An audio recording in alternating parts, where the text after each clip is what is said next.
Shalom. Kohaloyama Yahweh Bahasham Yahweh Shai Bahasham Rakha Kodash Rakha Yahweh Rakha Yahweh Shai Rakha Kodash Bahasham Yahweh Shai Bahasham Rakha Kodash. Shalom and double honors to the elder apostles of Great Millstone. Shalom and double, and then shalom to the elder bishops and the elders in the Akim and the Akwath of the hopeful elect. Shalom.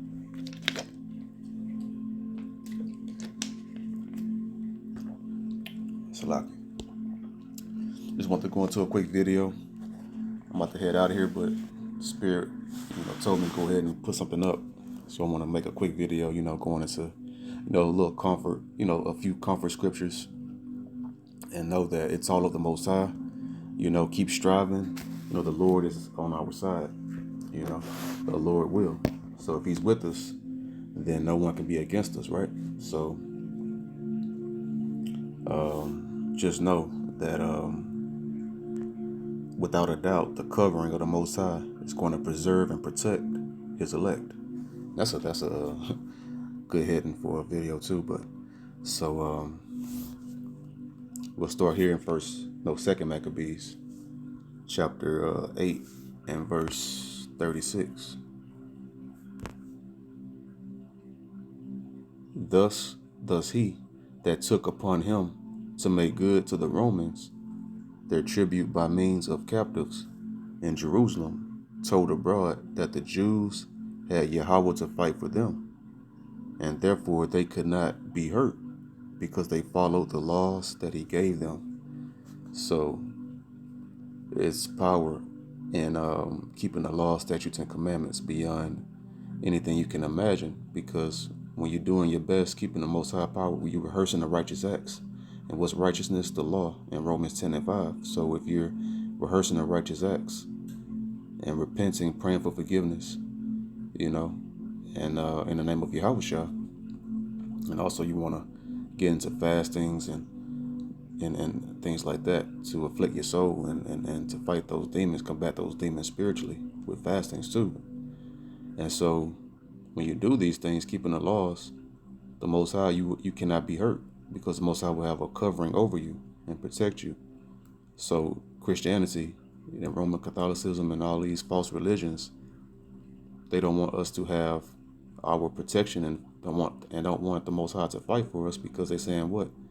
They're removing the law. As soon as you say the law is done away with, you're removing the law and you're removing that protection, and you're going to only bring pain. And then it's like because that's the full armor of the Most High. Christianity commercialized it and made it a popular phrase, but they don't apply it. They just speak it and give a mythical energy about the full armor of the Most High. It's the law, keeping the commandments in the Most High. When you meditate upon the commandments of the Most High, then you're going to be able, in the Holy Scriptures, then you'll be stabilized and protected. And that's when this protection come in, and you won't be hurt. Second Maccabees 3 and 22. Then they then called upon the Almighty Yahweh, Lord, to keep the things committed to trust, of trust. So let me start over. Verse 22 from the top. They then called upon the Almighty Yahweh to keep the things committed of trust safe and sure for those that had committed them. So I may have not wrote down the proper verse for that, but slack it. But the key is, the trust safe and sure is the commandments, and then you'll be enveloped, or should I say, in the protection from the Most High. Salaki. So from there we'll go to Psalms 91. Kind of threw me off. I don't think that was the precept I was looking for. Psalms 91 and verse 1 from the top. He that dwelleth in the secret place of the Most High shall abide under the shadow of the Almighty. So the secret place of the Most High, goes into the Holy of Holies and the most holy part of the temple. And right now, the third temple is the elect body the temple, with the third temple is the elect body being built up again, before the eyes of our enemies. The elect awakening back to the truth in the valley of dry bones. So Proverbs 18:10, the name of the Lord Yahweh, Bahashem, Yahweh Shai, is a strong tower. The righteous run into it and is safe. So it's that secret place in the tower of the Most High, is calling upon His name. If you're not calling upon His name and Yahweh Shai's name, our head and big brother, then you're not going to have that. You're not going to abide in the secret place of the Most High.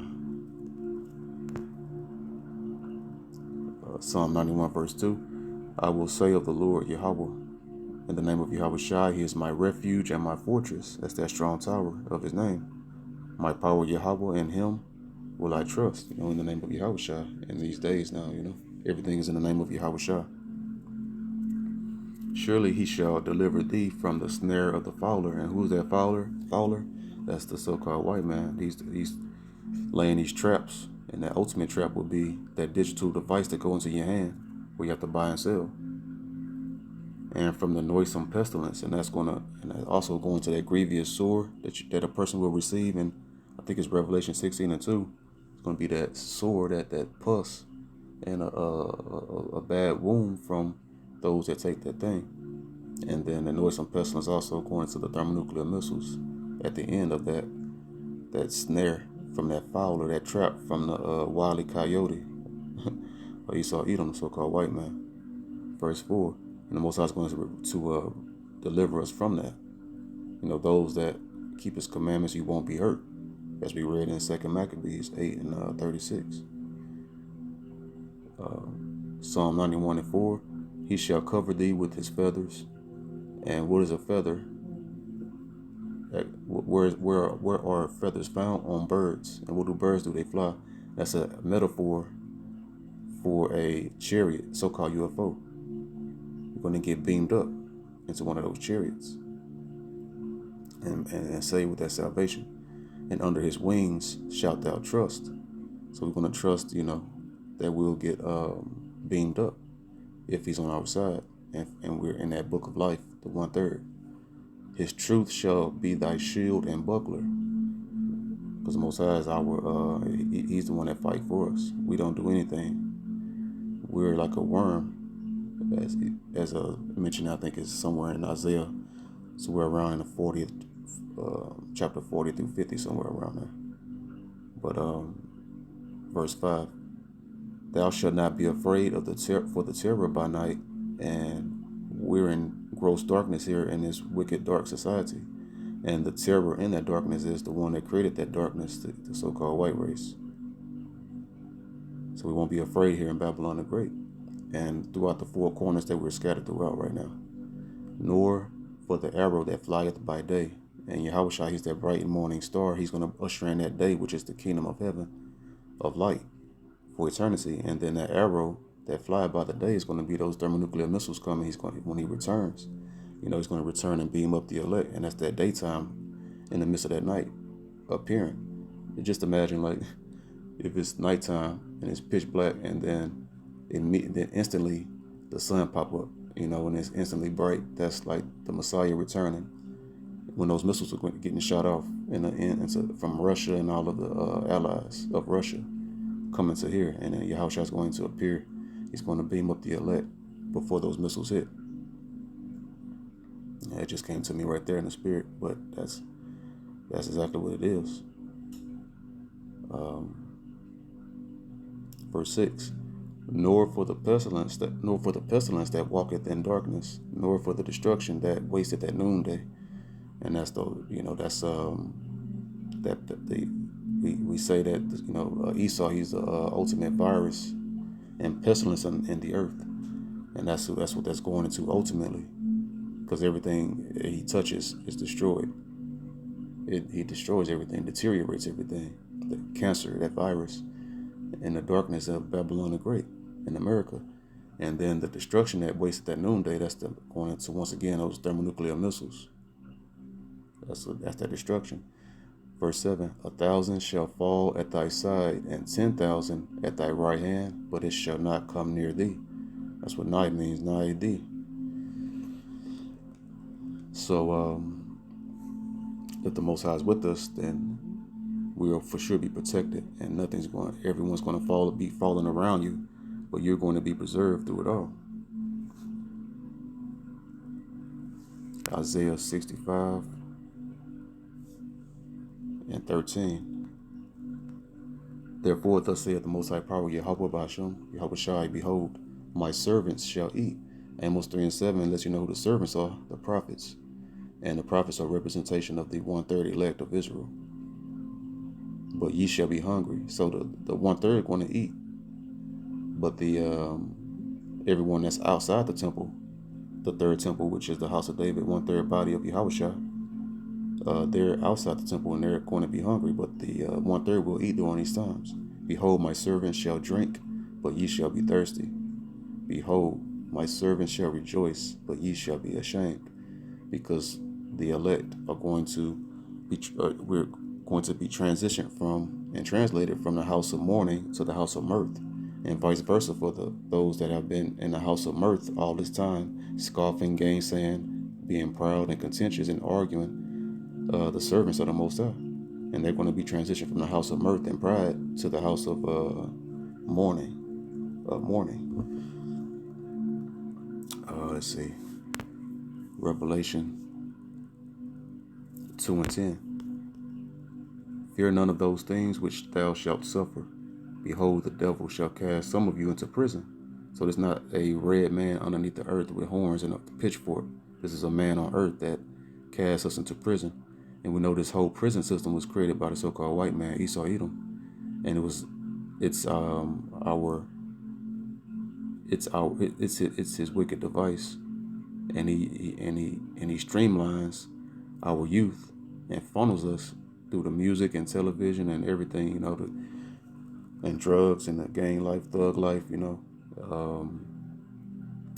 it's like a HOV lane that they create for us and lock us up. So that's going into the so-called white man. The devil shall cast some of you into prison, that ye may be tried, and ye shall have tribulation 10 days. 10 days meaning, just a complete amount of days, not, exactly 10 days. Be thou faithful unto death, and I will give thee a crown of life. So we strive until the end. Keep striving. The Lord is on our side, no matter the situation. Because some of us will have to be martyrs for the truth. Some of us will have to go through more than others, but the Most High is with us through it all. And because Peter, I think it was Peter or Paul, they both were locked up, in prison. And Peter, the angel, knocked down a prison gate, right? Prison door, and Peter was able to walk scot-free up out of there, right? So the Most High is always with us through it all, no matter what.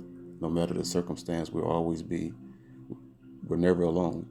We may be physically alone, meaning, nobody around us of our own kind, but know that angel of the Lord is right there, that's appointed unto you, and or angels that's appointed to you to protect you and preserve you, through it all, right? And the Spirit of the Lord, the Holy Spirit, in the name of Yahushua, and Yahushua is with us always, like he said, like Yahushua said, I am with you until the end of the earth. And we know the kingdom of heaven don't end. It's talking about the current carnal, heathen ruled world. It may look bleak, but the Most High is with us until the end, no matter what, because that which we can't see is always there, watching and comforting and protecting and shielding of a certainty. Job chapter 5 and verse 20. In famine he shall redeem thee from death. Because the Most High, we're going to eat. It may look bleak, but then a raven might drop some food, or some food manna might manifest in front of you, or you might hear his voice, and he might tell you to go over here to get this. And in war, from the power of the sword. So see, all of these plagues at the same time are overlapping: famine, civil war, citizens against citizens throughout the entire earth, you know, and then the world war going to be occurring, and then them thermonuclear missiles ultimately, you know, it might even be like rockets being shot off and hitting this country into, you know, like, you know how warriors throughout in the Middle East over there, how they bombing, you know, shooting off rockets and stuff, because they have rockets and they have the ultimate rocket, which is the thermonuclear missiles. So bombs could be dropping down over here, but we'll be preserved and protected through it all in that war. Verse 21, thou shalt be hid from the scourge of the tongue, neither shalt thou be afraid of destruction when it cometh. So when it's all happening, actually we're looking for these things to come, because we're looking for those for the new heavens and the new earth, wherein dwelleth righteousness, the kingdom of heaven. So we're actually waiting for that we wanting that to occur so that it can go ahead and get over with, and so we can see these miracles happen. The Most High is going to put a different spirit on the men of the Lord, men and women, the faith, you know, the believers. We're going to be looking for these things. It's like we run into it, everyone else running away from it. We're going to be running to it because we're like, let's go, you know, and we're going to laugh because, you know, it's a different spirit, because we're ready for these things because we're built up in the spirit, and everyone else, they're not. And that's ultimate mercy from the Most High to bless us to have that comfort and that desire and hope.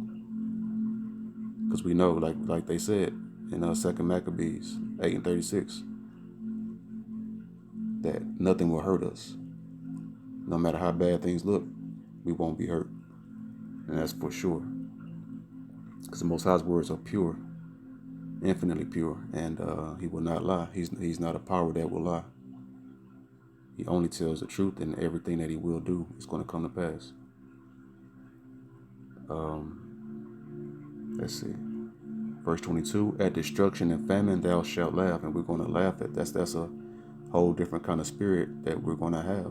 People are going to be, you know, in mourning and just downtrodden spiritually and mentally and not knowing what to do. They're going to be bugged out. You see people already stressed out. I'm not stressed out. I'm excited, you know, because I know what's coming. And everything we've been saying, because the Most High is comforting, and it excites the hopeful elect, because everything we've been saying is coming to pass now. And that lets us know that, man, it's just, we already know it in the spirit, in the name of Yahweh Shai, but it's just confirmation, you know, to see it. It's like, wow, this is really happening. It's really real, you know. Everything we believed and hoped for is the real deal, you know. It's not a coincidence that men are waking up speaking the same thing, just like the ancient prophets, because the Bible was written over the course of you know, over 1,000 years, and it all has the same message. So it lets you know it's one spirit doing that, and it's all doing that same spirit from the ancient times is here again, doing it again, which is, you know, pretty remarkable, mind blowing actually. But at verse 22, at destruction and famine thou shalt laugh, neither shalt thou be afraid of the beasts of the earth. And Most High putting that in there for a reason, because why I say it's like, why would we need to have that to comfort us? Because it's going to be beasts, going to be roaming, and because you got all these zoos for a reason, a lot of them probably going to get out and escape. Because it could be angels of the Lord knocking down, just like Most High knocked down the prison door for Peter. Do the same for those animals and let them roam out and go and put the spirit on them, put a GPS on them to go take down particular 2/3, you know, and heathen that he going to put the spirit on animals to go and take out people.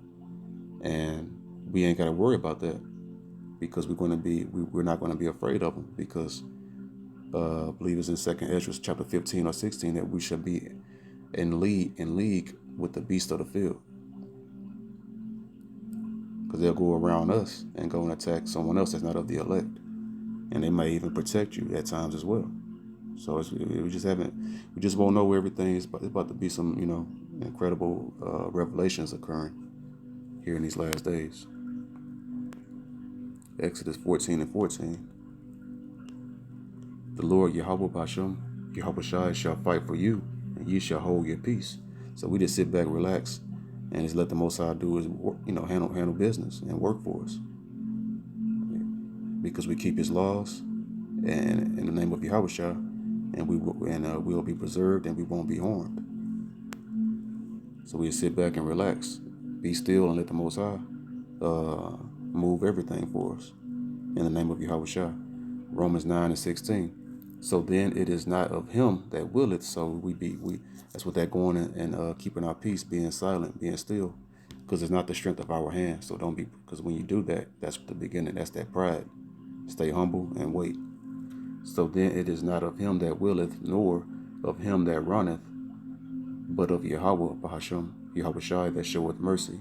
So all of this is going to happen for us because of the mercy of the Most High, not because we're something special, but because we're our faith first and foremost, and our works reflecting that faith, and the Most High is going to bless us with that mercy because we're nothing. We just hope for that mercy. So First Maccabees, chapter 3 and verse 60. Nevertheless, as the will of Yahweh is in heaven, Bahasham, Yahweh Shai, so let him do. So that's keeping your peace, staying still, and it's not of a man that will or runneth, and it's not the strength of a man that has this protection and deliver himself. It's the Most High showing that mercy, and sit back and let him do his work that he promised to the elect, and for the elect's sake, taking down his place and preserving us through it all. Lord will, we have that number. So I just want to go into something real quick. Hope this video is edifying. The water to the Rechak Kodash Ba'Hashem Yahweh Shai for another video. To the next video, I'll say, Shalom.